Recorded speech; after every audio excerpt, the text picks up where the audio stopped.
Hello everybody, Mr. Money1235 back here yet again. It's been a hot minute.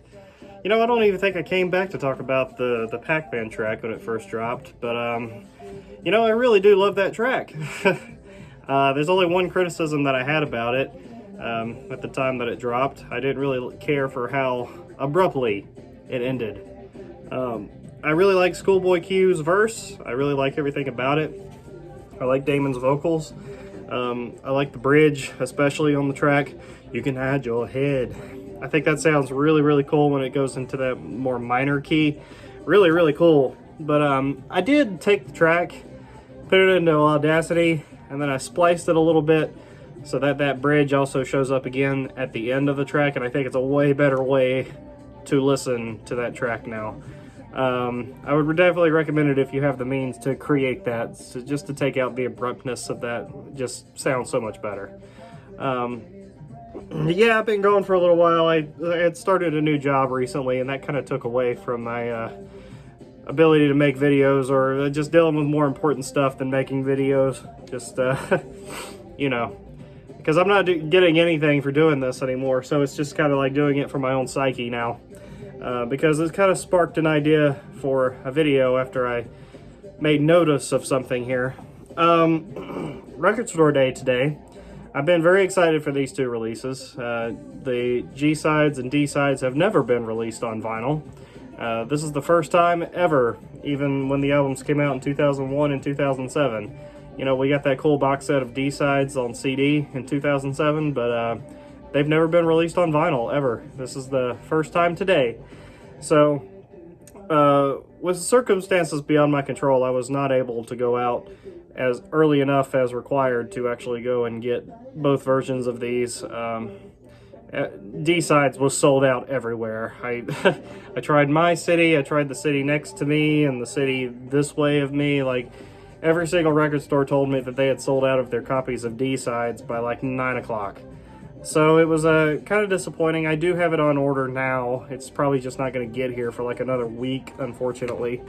But I was able to get a copy of G-sides, which is interesting because the track listing is very, very different from the standard US version of G-sides. It's still a version with Noodle holding Bonesy on both of these. There's another version where she's holding a toy Godzilla. I think it might be the Brazilian version of G-sides, but it's just the track listings are very, very different. The Record Store Day 2020 version actually features a few tracks from the debut Gorillaz album for the standard US once again, because the standard US Gorillaz debut album actually features the 4 B-sides on the end of it, where in a lot of parts of the world the album actually ends on the track M1A1. It's just a standard 15-track album. Which is kind of crazy because America doesn't seem to be the one to get the version that has the bonus tracks. It usually is like Japan or something. But yeah, that's kind of a unique thing. I don't think America got another Gorillaz album that had bonus tracks on the end of it, except for the first record, which is really interesting. But the thing is, this reminds me a whole lot right here. Now, like I said, I don't know what version. This track listing might already exist, and they just used it for the pressing for this Record Store Day version, but it's got 10 tracks on it, where the standard US version only has 9. Left-hand Suzuki method shows up on here, which is really, really cool, in my opinion. But it does remind me a whole lot with this situation for me, with the UK Rubber Soul and the US Capitol album's Rubber Soul. There's a lot of times where I think the American version is better than the UK version. There's a few tracks taken. There's one track taken from Help that shows up on here. And, well, 2 tracks, actually. I've just seen a face. Starts this album. But, I think at the time, John Lennon was obsessed with, like, Bob Dylan and things like that, so they wanted to create, like, more of a folky album. But I think the Capitol album kind of pulls off what they were going for a little bit more than the UK version, which is kind of interesting because usually I'm just UK all the way when it comes to this, except Rubber Soul is just a weird exception where I think it just got pulled off the right way. So that's what this reminds me a whole lot of when it comes to this right here, which is crazy. But let's just go through it here. I'm actually listening to it a little bit on my record player right now.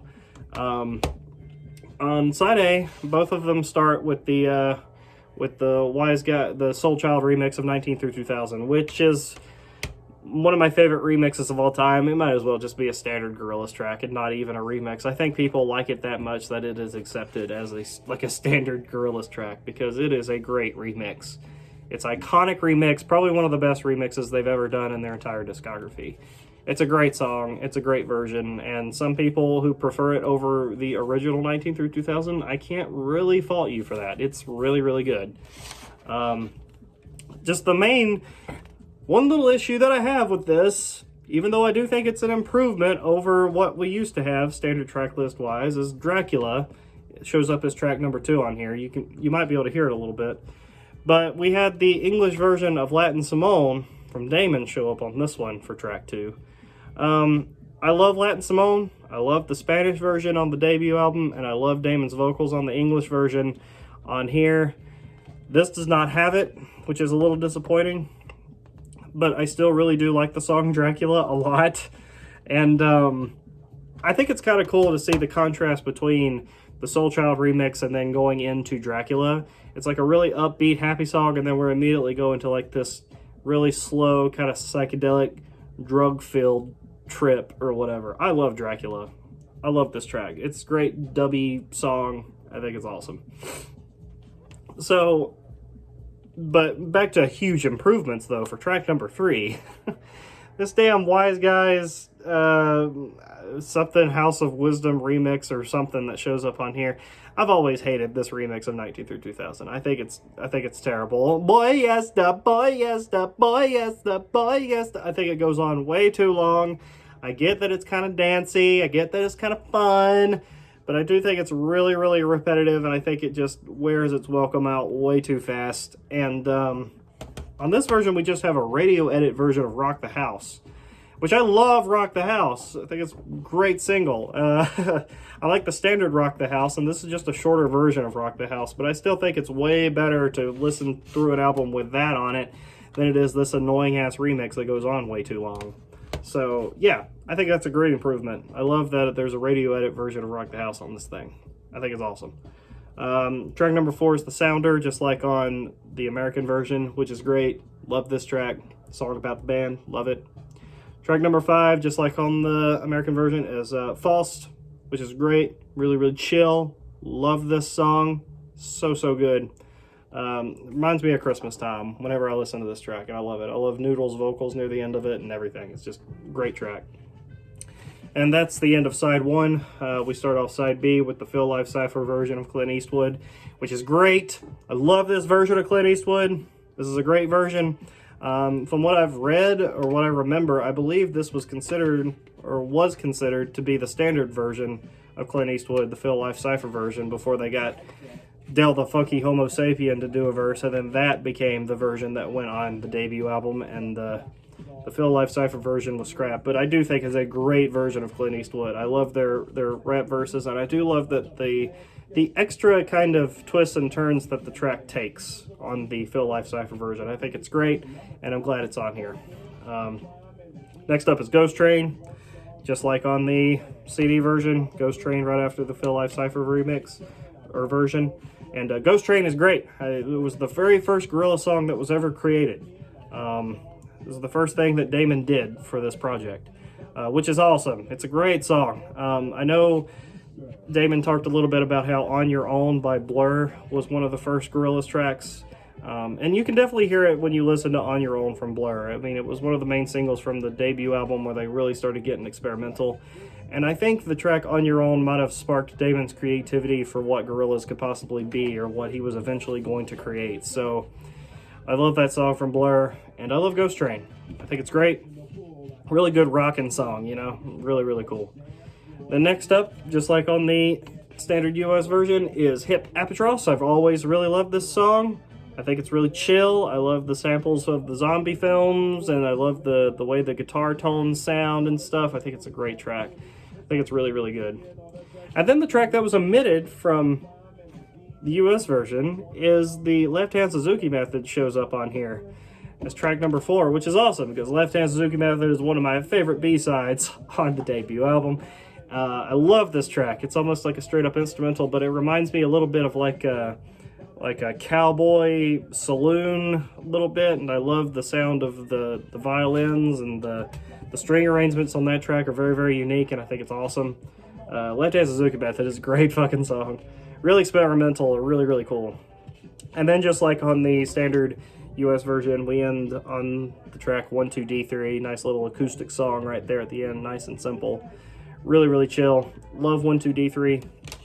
And that ends out our album, 10 tracks. But I think, like I said, I do think, besides the omission of the English version of Latin Simone, that is a little disappointing. I do think that this is a way better way to listen to G-sides. It takes away a lot of the headache, and I think it creates a more enjoyable experience when you listen to it with this track listing. So, would it increase its ranking if I was considering this to be my new way that I want to listen to G-sides? I don't know.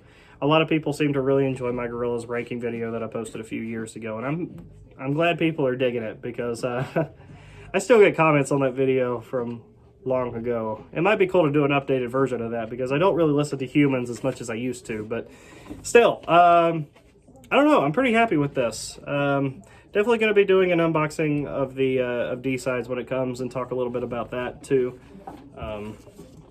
This is the sleeve that came with it, which is cool. It's just like the booklet. Just put it in there. But I really love it. It's cool to see this Phase 1 artwork again on a new release. So yeah, whenever I get D-sides, I'll do a video on that one too, and hopefully be back into the swing of things for Song Machine, because it's coming back in September. And I'm really looking forward to that, because these Song Machine tracks have been superb. And I cannot wait to do an unboxing of my special edition of the Almanac that's going to be coming out in October. So lots of exciting things coming out in the Gorillaz camp. I love how they're trying to keep on doing stuff instead of leaving people in the dark for like 5 some years and then new album release, because that's what we were dealing with for so long. It seems like the Now created some kind of spark or something. I don't know what's going on, but yeah, it's really cool to be getting releases like this. And I hope Song Machine becomes one of my new favorite Gorillaz albums, because man, I am just listening to these tracks like crazy. I'm loving Song Machine. Just not digging the track How Far. How Far was the only track that I don't care for, but everything else from Song Machine has been just freaking tops, man. Love these tracks. So anyway, hope you guys enjoyed this. Hopefully you'll be back into the swing of things now, and I will see you guys again very soon. Mr. Mooney 1235. Peace.